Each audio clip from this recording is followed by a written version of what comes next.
these panel that you see over here is called pannello integrativo. It's called, this is what it's called. These panels are rectangle and they are white, and they never come on their own.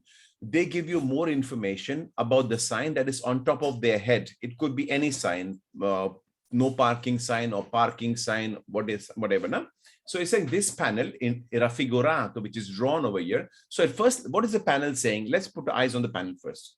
There's a cross over here, because in Italy, they used to go on the holiday, they had to go in the churches and all.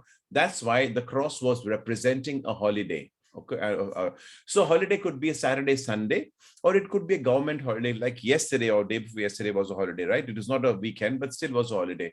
It applies to every holiday. Giorni festivi. Holidays are called giorni festivi, remember that. And from 8 o'clock to 8 o'clock. So basically what it's saying, below whatever sign it is, this panel is there, it is, this sign is valid, which is on top of this head, is valid only for holidays from 8 to 8, whatever it says, whether it's parking or no parking or whatever else it's saying. Pannello integrativo raffigurato indica is indicating orario, the timings of ingresso nel cimitero. Now, if you see ingresso nel cimitero, will always be falso. Take a picture. Always falso, not mostly falso. 100% if they speaks about a cemetery or a graveyard. Cimitero is graveyard. We don't want to know that, and it's falso, okay?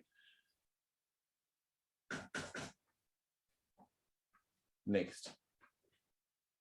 Now, these things are called delineatories. These are called delineatories. They will always be on the border of the road, of any road that you can find on the outskirts of the road.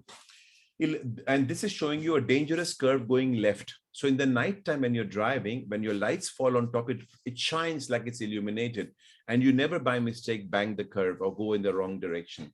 Il delineatore raffigurato, this picture that is drawn, indicator, indicates una curva pericolosa a destra. Is indicating a curva, means a curve, which is very dangerous going towards the right side. Okay, and that's vero. Pay attention. Sometimes the motorizzazione just asks just to give you a curveball. You know, if you, I don't know if you play cricket, curveball is like, it seems like it's coming here. They change the last word and say sinistra. Arrow will show right and they'll say left. And some people in the hurry, they say vero. Please pay attention. Don't make such a silly mistake. If you make a mistake in your quiz, make some serious mistake that at least understandable. Don't make a silly mistake. You didn't see the arrow. That is something I'll not be happy with, okay? So I'm expecting my students to be a little bit smarter than that.